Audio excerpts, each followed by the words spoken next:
Hello दोस्तों, कैसे हैं आप सब। स्वागत है आपका अपने यूट्यूब चैनल पे। आपका फिर से स्वागत है the psychology of money book reading में।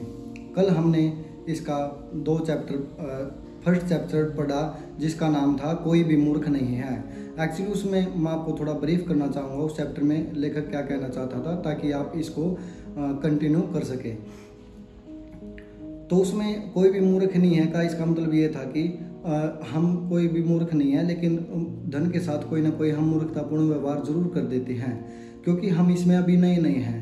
क्योंकि अब हमारा फाइनेंस से रिलेटेड जो भी हमारा इतिहास रहा है वो अभी 20 से 50 साल के वर्ष का ही अनुभव है अभी हमें। यानी कि अब इस वित्त फाइनेंस मैनेजमेंट में हम अभी नए ही हैं, अनुभवी ज़्यादा नहीं हैं। इसी वजह से उन्होंने कोई भी मूर्ख नहीं है इसका वहाँ पे एक्सप्लेनेशन किया। तो आज हम शुरुआत करेंगे चैप्टर नंबर 3 की, जिसका नाम है भाग्य और जोखिम। ये किताब है अपनी द साइकोलॉजी ऑफ मनी का चैप्टर नंबर 3।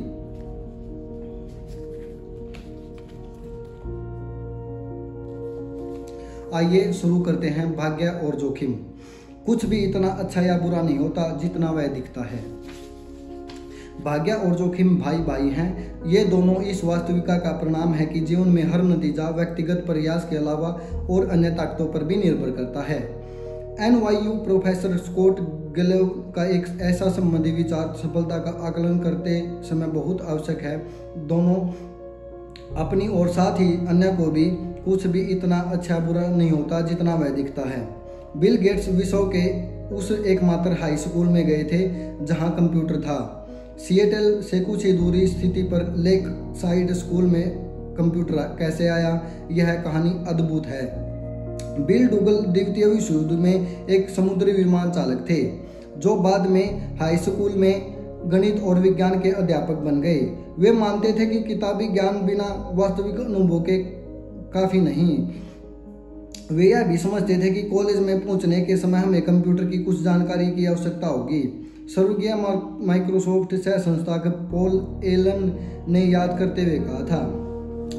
1968 में डूगल ने Lakeside School Mothers Club से निवेदन किया कि वे अपने वार्षिक फुटकर बिक्री से होने वाली आय लगभग $3000 से एक टेलीटाइप मॉडल 30 कंप्यूटर लीज पर ले, जो टाइम शेयरिंग यानी कि समय सहभाजन के लिए general electronic main frame terminal से जुड़ा हो। टाइम शेयरिंग का सिद्धांत 1965 में जाकर आविष्कारित हुआ। गेट्स ने बाद में कहा, कोई निश्चय ही काफी दूरदर्शी था। अधिकतर यूनिवर्सिटी ग्रेजुएट स्कूलों के पास इतना अग्रवर्ती एडवांस कंप्यूटर नहीं था जैसा 8वीं कक्षा में बिल गेट्स के पास था, और गेट्स को उससे बेतासा लगाव था। गेट्स 1968 में 13 वर्ष के थे जब वे अपने सहपाठी पॉल एलन से मिले।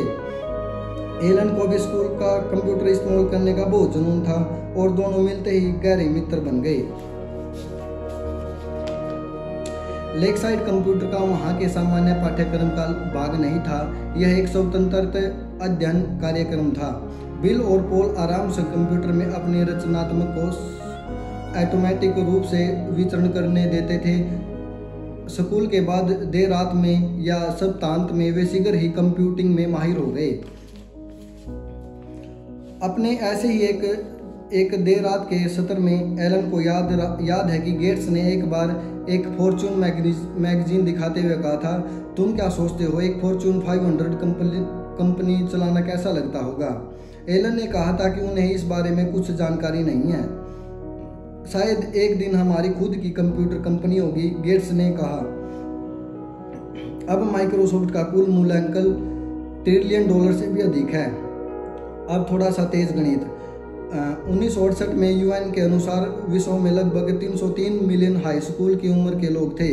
उनमें से 18 मिलियन यूएस में थे और इनमें से लगभग 2,70,000 वाशिंगटन स्टेट में रहते थे।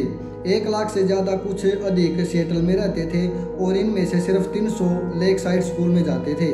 303 मिलियन से शुरू होकर 300 पर ख़त्म। 1 मिलियन हाई स्कूल आयु के विद्यार्थियों में से सिर्फ 1 ने ऐसे स्कूल में पढ़ाई की जहां एक कंप्यूटर खरीदने के लिए पैसे और दूरदर्शिता का मेल था। बिल गेट्स उनमें से एक थे। गेट्स ने भी इसे मानने से पीछे नहीं हटे। अगर लेक साइड ना होता तो माइक्रोसॉफ्ट भी ना होता। उन्होंने 2005 की उत्तीर्ण होने वाली कक्षा को बताया, गेट्स अत्यधिक होशियार हैं और उससे भी अधिक मेहनती और अपनी किशोरावस्था में ही कंप्यूटर को लेकर ऐसी परिकल्पना करते थे जो अनुभवी कंप्यूटर अधिकारी न भी समझ पाए। साथ ही लेक साइड स्कूल में जाने के कारण उन्हें 1 मिलियन से एक वाली शुरुआत भी बढ़त मिली। अब मैं आपको गेट्स के मित्र केंट इवांस के बारे में बताता हूँ। उसने भाग्य के भाई जोखिम की उतनी ही शक्तिशाली मात्रा का अनुभव किया। बिल गेट्स और पॉल एलन का नाम माइक्रोसॉफ्ट की सफलता के कारण घर में प्रसिद्ध हो गया, लेकिन लेक साइड में इन कंप्यूटर में विश्लेषण प्रतिभाशान हाई स्कूल किशोरों के गुट का एक और तीसरा सदस्य था। बिल गेट्स और केंट इवांस 8वीं कक्षा में बहुत ही गहरे मित्र बन गए। गेट्स के अनुसार इवांस कक्षा में सर्वश्रेष्ठ छात्र था। दोनों हद से ज़्यादा फोन पर बातें किया करते थे। गेट्स ने इनसाइड बिल्स ब्रेन नामक विचित्र में याद करते हुए कहा, मुझे भी अब केंट का फ़ोन नंबर याद है। उन्होंने कहा 5257851। इवांस भी कंप्यूटर में उतना ही कुशल था जितने गेट्स और एलन। लेक साइड को स्कूल को एक बार कक्षा की सारणी बनाने में कठिनाई का सामना करना पड़ रहा था। सैकड़ों विद्यार्थियों की कक्षाओं को योजनाबद्ध करना, जिससे वे अन्य कोर्स के साथ न उलझे, यह जटिलता का एक भूलभुलैया था। स्कूल ने बिल और केंट को, जो खुद बच्चे थे, यह काम सौंपा कि वे एक ऐसा कंप्यूटर प्रोग्राम बनाएं जो इस समस्या को खुद सुलझा सके, और यह काम कर गया। और पॉल एलन के विपरीत केंट भी बिल के समान व्यवहारिक मानसिकता और अनंत महत्वाकांक्षा रखता था। केंट हमेशा अपने साथ एक बड़ा ब्रीफकेस रखता था, किसी वकील की तरह। गेट्स याद करते हुए कहते हैं, हम हमेशा योजना बनाते रहते थे कि हम भविष्य में 5 या 6 साल बाद क्या करेंगे। क्या हमें सीईओ बनना चाहिए? हम किस प्रकार का प्रभाव बना सकते हैं? क्या हम जर्नल बन जाएं या फिर हम राजदूत बन जाएं? चाहे जो भी हो, बिल और केंट जानते थे कि वे जो भी करेंगे साथ ही करेंगे। केंट के साथ अपनी दोस्ती को याद करते हुए गेट्स धीमे से चुप हो जाते हैं, लेकिन ऐसा कभी ना हो सका। हाई स्कूल पास करने से पहले पर्वतारोहण दुर्घटना में केंट की मृत्यु हो गई। प्रतिवर्ष यूनाइटेड स्टेट में पर्वतारोहण में लगभग 3 दर्जन लोगों की मृत्यु होती है और हाई स्कूल में एक पहाड़ पर मरने की संभावना लगभग 1 मिलियन में से 1 है। बिल गेट्स ने लेक साइड जाकर 1 मिलियन में से 1 का भाग्य पाया। केंट ने इवांस ने 1 मिलियन में से 1 का जोखिम पाया, जिसके चलते जो वह गेट्स और प्राप्त करना चाहते थे उसे कभी पूरा नहीं कर पाया। एक जैसा बल, एक ही जैसी मात्रा, बस विपरीत दिशाएं। भाग्य और जोखिम हम दोनों इस वास्तविकता का प्रमाण है कि जीवन में हर नतीजा व्यक्तिगत प्रयास के परे अन्य शक्तियों पर भी निर्भर करता है। वे दोनों इतने समान हैं कि आपको एक सम्मान दिए बिना दूसरे में विश्वास नहीं कर सकते।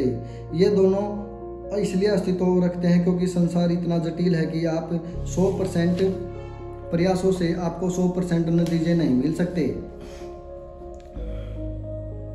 वे बस एक ही बात से चलते हैं। आप इस खेल में 7 बिलियन लोगों में से एक हैं, जिसमें अनगिनत चीज़ों में फेरबदल होती रहती है। कभी कभी आपके नियंत्रण के परे संयोगवश परिणाम आपके योजनाबद्ध प्रयासों से अधिक अहम सिद्ध होते हैं, लेकिन दोनों ही को मापना इतना कठिन और स्वीकार करना इतना मुश्किल कि अक्सर ये नज़रअंदाज हो जाते हैं। हर बिल गेट्स के साथ एक केंट इवांस भी है, जो उतना ही प्रतिभावान और प्रेरित था, किंतु जीवन के चक्के के दूसरी ओर पलट कर रह गया। यदि आप भाग्य और जोखिम को यथोचित सम्मान दें, आप पाएंगे कि फाइनेंशियल सफलता को आंकते हुए अपने और अन्य लोगों की कुछ भी इतना अच्छा या बुरा नहीं होता वह जितना दिखता है। कई वर्ष पहले मैंने नोबेल प्राइज जीतने वाले अर्थशास्त्री रॉबर्ट शिलर से पूछा, आप निवेश के बारे में ऐसा क्या जानते हैं जो हम कभी नहीं जान सकते?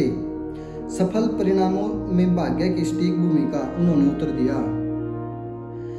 मुझे यह उत्तर बहुत पसंद आया क्योंकि कोई भी ऐसा नहीं सोचता कि वित्तीय सफलता में भाग्य की भूमिका नहीं। लेकिन चूंकि भाग्य को मापना कठिन है और यह कहना अशिष्ट है कि किसी की सफलता भाग्य के कारण है, आम रवैया अक्सर यही होता है कि भाग्य को सफलता के कार्य के रूप में अनदेखा कर दिया जाता है। अगर मैं कहूँ विश्व में लगभग 1 बिलियन निवेशक हैं, क्या आप सोच सकते हैं कि इनमें से मुख्यतः 10 भाग्य के कारण अरबपति बन सकते हैं? आप कहेंगे बिल्कुल। लेकिन फिर अगर मैं आपको उनके निवेशकों का नाम लेने को कहूँ, उनके नाम सामने शायद आप पीछे हट जाएंगे। दूसरे को आंकते हुए सफलता का श्रेय भाग्य को देने से आप अशिष्ट और ईर्ष्यालु दिख सकते हैं, तब भी जब हम जानते हैं कि यह सच है। और अपने आप को आंकते हुए सफलता का श्रेय भाग्य को देना इतना हतोत्साहित कर सकता है कि उसे महत्व देना मानना कठिन हो जाए। अर्थशास्त्री भास्कर मजूमदार ने दर्शाया है कि कद और वजन से ज्यादा भाइयों के बीच उनकी आय सहसंबंध होती है। अगर आप अमीर और लंबे हैं, आपके भाई की अमीर होने की संभावना उसके लंबे होने की संभावना से अधिक है। मुझे लगता है हम में से अधिकांश लोग सहज रूप से जानते हैं कि यह बात सच है। आपकी शिक्षा की गुणवत्ता और आपके लिए जो अवसर के द्वार खुलते हैं, वे आपके माता पिता की सामाजिक आर्थिक स्थिति से दृढ़ता से जुड़े जाते हैं। लेकिन मुझे 2 अमीर भाई ढूंढ के दीजिए और मैं आपको ऐसे 2 आदमी दिखाऊंगा, यह कहेंगे जो इस अध्ययन की खोज उन पर लागू नहीं होती। असफलता जो दिवालिया होने से लेकर किसी व्यक्तिगत उद्देश्य को परिपूर्ण न कर पाना भी कुछ हो सकती है कि बराबर रूप से आलोचना की जाती है। क्या असफल व्यापारों ने उतनी मेहनत नहीं की जितनी करनी चाहिए थी? क्या वे निवेश जो बुरे सिद्ध हुए सोच समझ कर नहीं किए गए थे? क्या निरंकुश करियर आलस के कारण होते हैं? कभी कभी हाँ, बिल्कुल। कितना, लेकिन कितना, यह जानना कठिन है। किसी भी योग्य लक्ष्य के अनुगमन की सफल होने की संभावना 100% से कम है और जोखिम वही है जब बीच में आता है, जब आप दुर्भाग्य से इस समीकरण के दूसरी ओर जा पहुंचे। ठीक भाग्य ही की तरह वृत्तांत कठिन, अस्त व्यस्त और जटिल हो जाता है। यदि हम जानने का प्रयत्न करें कि किसी परिणाम का कितना हिस्सा सचेतन निर्णय के कारण था और कितना जोखिम के कारण। मान लीजिए कि मैं एक स्टॉक खरीदता हूं और 5 साल बाद भी वैसे का वैसे ही रहता है। यह संभव है कि इसे खरीदने का मेरा निर्णय ही खराब था। यह भी संभव है कि मेरा निर्णय अच्छा था और मेरा पैसा बनाने की संभावना 80% थी और दुर्भाग्य से मैं 20% वाले अन्य छोर पर पहुंच गया। इनमें से कोई सी संभावना सही है, यह कैसे जाना जाए? क्या मैंने गलती की थी या फिर बस जोखिम की वास्तविकता का अनुभव किया? आंकड़ों की सहायता से यह आंकना संभव है कि कुछ निर्णय समझदारी भरे थे या नहीं, लेकिन वास्तविक संसार में दिन प्रतिदिन हम ऐसा नहीं करते। यह बहुत ही कठिन है। हम सादी कहानियों को वीरता देते हैं जो आसान जरूर होती हैं, लेकिन अक्सर बुरी तरह भ्रामक भी होती हैं। निवेशकों और अग्रणी उद्योगपतियों के साथ अनेक वर्ष गुजारने के बाद मैंने जाना कि किसी दूसरे की असफलता के लिए आमतौर पर खराब निर्णयों को उत्तरदायी ठहराया जाता है, जबकि आप अपनी खुद की असफलताओं को अक्सर जोखिम के बुरे पहलू के कारण हुआ मानते हैं। आपकी असफलताओं को आंकते हुए मैं संभवतः कारण और प्रभाव के एक सीधी सी सादी कहानी कहना पसंद करूंगा, क्योंकि मैं नहीं जानता आपके दिमाग में क्या चल रहा है। आपने एक बुरा परिणाम पाया तो यह किसी बुरे निर्णय के कारण हुआ होगा। यह कहानी मुझे सबसे अधिक समझ में आती है। लेकिन जब मैं खुद को आंकता हूं तो मैं एक ख्याली वृत्तांत रच सकता हूं जिसके सहारे मैं अपने निर्णय को सही ठहराकर बुरे परिणामों को खोज जोखिम के मत्थे मर सकूं। फोर्ब्स मैगजीन का कोर ऐसे गरीब निवेशकों की सराहना नहीं करता जिन्होंने निर्णय तो समझदारी भरे लिए, किंतु दुर्भाग्यवश जिन्हें जोखिम का बुरा पहलू झेलना पड़ा।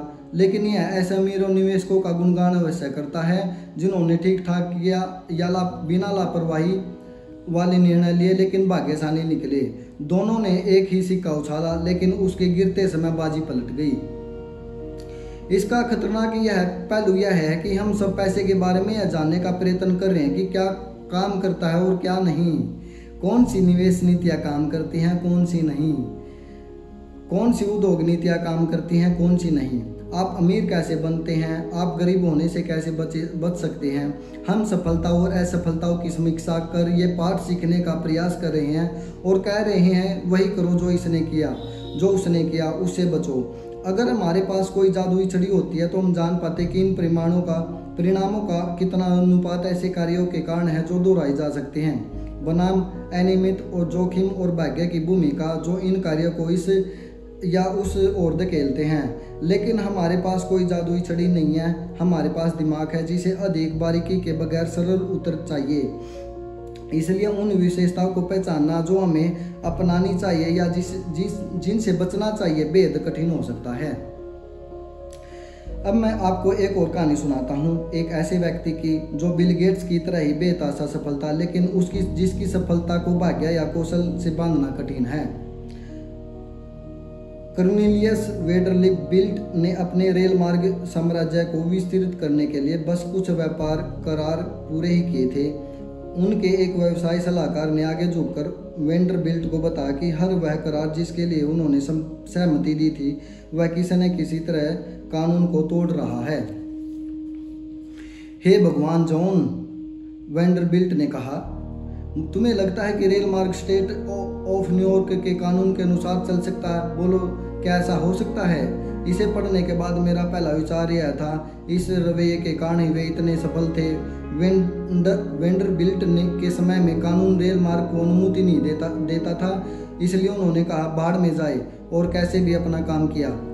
वैंडरबिल्ट बेतासा रूप से सफल थे, इसलिए उनकी कानून तोड़ने की आदत, जो कुख्यात और उनकी सफलता के लिए निर्णायक भी उसे ऋषि ज्ञान के रूप में देखना लुभावना लग सकता है, उस बेजोड़ दूरदर्शी ने कुछ भी अपने रास्ते में आने नहीं दिया। लेकिन यह विश्लेषण कितना खतरनाक है। कोई भी समझदार व्यक्ति खुला अपराध को उद्यमी विशिष्टता के रूप में इस्तेमाल करने की सलाह नहीं देगा। आप आसानी से वैंडरबिल्ट की कहानी के अलग तरह के रूप की कल्पना कर सकते हैं। एक नियम विरोधी जिसकी कंपनी ने नई कंपनी एक अदालत के आदेश के रूप से धराशायी हो गई। इसलिए यह यहाँ पर एक समस्या है। आप वैंडरबिल्ट की कानून तोड़ने के लिए उतनी ही प्रशंसा कर सकते हैं जितनी आप एरोन की इसके लिए आलोचना करते हैं। शायद इनमें से एक भाग्यवश कानून के हाथों से बच निकला, जबकि दूसरा जोखिम के छोर पर जा पहुंचा। जॉन डी रॉकफेलर की कहानी भी ऐसी है। उनका बार बार कानून की आंखों में धूल झोंकना। एक न्यायाधीश ने एक बार उनकी कंपनी को आम चोर के समान कहा था। इतिहासकारों द्वारा अक्सर सातिर व्यवसायी शायरी के रूप में दर्शाया गया है। शायद वह जानता था, लेकिन वृतांत तुमने पुरानी नियमों को नवरचना के आड़े नहीं आने दिया से तुमने एक अपराध किया है, मैं कब बदलता है। या फिर वृतांत को रॉकफेलर बहुत प्रतिभावान थे, उनकी सफलताओं से सीखने का प्रयास करो। रॉकफेलर एक अपराधी था, उसकी व्यावसायिक असफलताओं से सीखने का प्रयत्न करो। मैं बदलने के लिए कहानी में कितनी फेरबदल करनी होगी? बहुत कम। मैं कानून की चिंता क्यों करूं? वैंडरबिल्ट ने एक बार कहा था। क्या मेरे पास शक्ति नहीं है? उनके पास थी और उसने काम भी किया। लेकिन उन शब्दों की किसी ऐसी कहानी के अंतिम शब्द के रूप में कल्पना करना काफ़ी आसान है जिसका परिणाम बहुत अलग हो। निडरता और लापरवाही के बीच रेखा बहुत महीन हो सकती है। जब हम भाग्य और जोखिम को उनका उचित लेखा न दे तो वे अदृश्य हो सकते हैं। बेंजामिन ग्राम अब तक के महान मूल्य निवेशक के जनक और वॉरेन बफेट के स्वाति गुरु के रूप में जाने जाते हैं। लेकिन बेंजामिन ग्राम के अधिकांश सफल निवेश की सफलता GECO स्टॉक के एक बड़े भाग का स्वामी होने के कारण थी, जिसने उनके खुद के अनुसार हर उस विविधकरण का नियम तोड़ के रख दिया जिसे बीच में ग्राम ने खुद अपने प्रसिद्ध मूल ग्रंथ में लिखा था। यहाँ निर्भीकता और लापरवाही के बीच की महीन रेखा कहाँ स्थित है मुझे नहीं पता। ग्राम ने अपने JEICO बेनवांजा के बारे में लिखा, एक भाग्यशाली मौका या एक अत्यंत समझदारी वाला निर्णय। क्या हम इसके बीच में अंतर बता सकते हैं? आसानी से नहीं। इस प्रकार हम सोचते हैं कि मार्क जुकरबर्ग प्रतिभावान है क्योंकि उन्होंने याहू के 2006 के $1 बिलियन में उसकी कंपनी खरीदने के प्रस्ताव को अस्वीकार कर दिया। उन्होंने भविष्य को बूझा और अपनी बात पर डटे रहे, लेकिन लोग माइक्रोसॉफ्ट द्वारा खरीदे जाने के प्रस्ताव को ठुकराने के लिए याहू की उतनी ही आलोचना करते हैं। इन मूर्खों को समय रहते पैसे बटोर लेने चाहिए थे। उद्यमियों के लिए क्या यह सबक है? मुझे बिल्कुल अंदाजा नहीं, क्योंकि भाग्य और जोखिम की स्पष्ट व्याख्या करना कठिन है। इसके और भी कितने उदाहरण हैं। अनगिनत सौभाग्य, सफलताएं, लीवरेज का परिणाम, सर्वश्रेष्ठ और सबसे बुरे प्रबंधक अपने कर्मचारियों को जितना हो सके उतना बाध्य करते हैं। ग्राहक हमेशा सही होता है और ग्राहक नहीं जानते कि उन्हें क्या चाहिए। दोनों स्वीकृत व्यावसायिक ज्ञान हैं। प्रेरक रूप से निर्भक और मूर्ख लापरवाह के बीच की रेखा की मोटाई मात्र 1 मिलीमीटर भी हो सकती है, जिसे बस प्रश्न दृष्टि से देखा जा सकता है। भाग्य और जोखिम एक दूसरे की कार्बन कॉपी हैं। यह कोई ऐसी समस्या नहीं जिसे आसानी से सुलझाया जा सके। जब हम वित्त प्रबंधन की सर्वश्रेष्ठ शैली के बारे में सीखने का प्रयत्न करते हैं तो भाग्य क्या है, कौशल क्या है, जोखिम क्या है, यह पहचानना सबसे कठिन समस्या है। लेकिन ऐसी 2 बातें हैं जो आपको बेहतर दिशा दिखा सकती हैं। ध्यान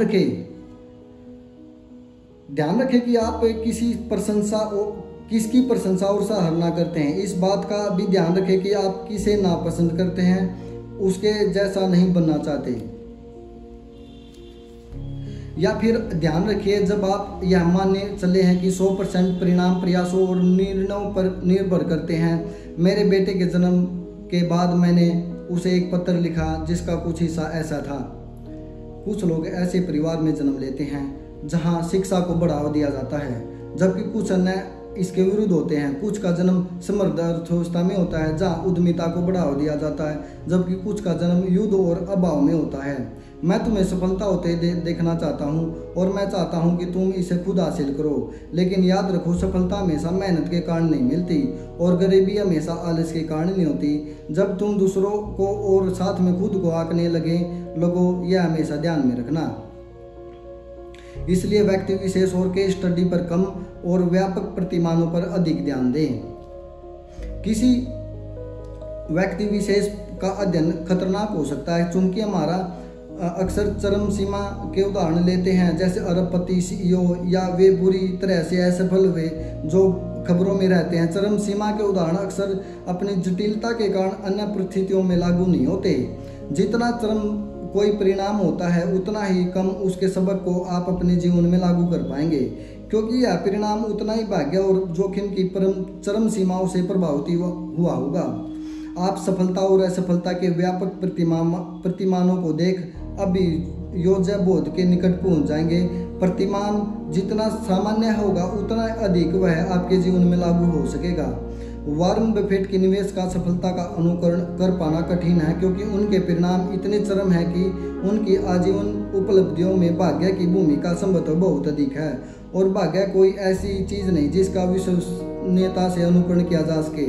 लेकिन जैसा कि हम अध्याय 7 में देखेंगे, यह समझना कि जो लोग अपने समय पर नियंत्रण रखते हैं वे अधिक खुश रहते हैं, यह एक व्यापक और सामान्य अवलोकन है जिसे आप इस्तेमाल कर सकें। तो पॉइंट यह है कि हमें क्या करना है। यहाँ पे लेखक ने बताया है कि दोबारा से हम इसको पढ़ेंगे। यह है समझना कि जो लोग अपने समय पर नियंत्रण रखते हैं वे अधिक खुश रहते हैं। यह एक व्यापक और सामान्य अवलोकन है जिसे आप इस्तेमाल कर सकते हैं, यानी कि हम समय को मैनेज कर सकते हैं। उनके लेखक के कहने का ये वो है। मेरे पसंदीदा इतिहासकार फ्रेडरिक लुइस एलन ने अपना करियर एक औसत मध्यमस्थ अमेरिकी जीवन को दर्शाते हुए बिताया। वे कैसे रहते थे, किस प्रकार उनके बदलाव आया, आजीविका के लिए वो क्या करते थे, खाने में क्या खाते थे इत्यादि। इस तरह के व्यापक अवलोकन से अधिक उपयुक्त सीख मिलती है, बजाय उन चंद अतिशय शख्सों के अध्ययन से जो हमें खबरों में रहते हैं। बिल गेट्स ने एक बार कहा था, सफलता एक खराब शिक्षक है। यह होशियार लोगों को यह सोचने को लुभाती है कि वे कभी हार नहीं सकते। देखो, मैं इस बात को दोबारा रिपीट करना चाहूँगा। बिल गेट्स ने एक बार कहा था, सफलता एक खराब शिक्षक है। यह होशियार लोगों को यह सोचने को लुभाती है कि वे कभी हार नहीं सकते। जब बहुत अच्छा चल रहा होता है, समझिए कि इतना अच्छा भी नहीं जितना आपको लग रहा है। आप अजय नहीं हैं, और यदि आप यह मान लें कि भाग्य ने आपको सफलता दिलाई है, तो आपको इसके दूसरे भाई जोखिम में भी विश्वास करना पड़ेगा, जो आपकी कहानी को तुरंत पलट सकता है। लेकिन इसे दूसरी दिशा में देखा जाए तब भी वह मान्य है। असफलता भी एक खराब शिक्षक हो सकती है, क्योंकि यह होशियार लोगों को यह मानने के लिए मजबूर करती है कि उनके निर्णय बहुत बेकार थे। जब कभी वे जोखिम की निर्मम वास्तविकता का सामना करते हैं, असफलता का सामना करने की तरकीब यह है कि अपने वित्तीय जीवन का इस तरह से प्रबंधन करें कि एक बुरा निवेश या एक अपूर्ण वित्तीय उद्देश्य आपको पूरी तरह से न झकझोर दे, और फिर आप भाग्य आपके पक्ष में होने तक आगे बढ़ते रहें। लेकिन और भी महत्वपूर्ण यह है कि जितना हम सफलता में भाग्य की भूमिका को मान्यता देते हैं, जोखिम की भूमिका का आशय यह है कि हमें खुद को माफ करना सीखना चाहिए, और साथ ही दूसरों की असफलता को आंकते हुए उन्हें समझने की कोशिश करनी चाहिए। कुछ भी इतना अच्छा या खराब नहीं होता जितना वह दिखता है। आइए अब ऐसे दो व्यक्तियों की कहानी पर नजर डालेंगे जिन्होंने अपने भाग्य को बाध्य किया। तो ये थी द साइकोलॉजी ऑफ मनी का चैप्टर नंबर 2, जिसका नाम था भाग्य और जोखिम। ये दोनों साथ साथ चलते हैं। लेखक ने इसमें भाग्य और जोखिम के बारे में बताया, क्योंकि एक आदमी कभी जो आदमी गरीब होता है या अमीर होता है, उसमें बाहरी ताकतों का भी जोर रहता है। जैसे कि कोई कहीं पे पैदा होता है, कहीं पे उसका जन्म होता है, ठीक है। कोई जैसे आर्थिक संकटों में पैदा होता है, कोई हमेशा महलों में पैदा होता है, तो उनके लिए अलग अलग सफलता के मायने अलग रहते हैं। इसलिए भाग्य और जोखिम साथ साथ चलते हैं।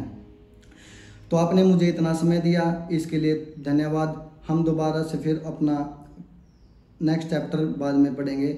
Thank you very much. Have a nice day.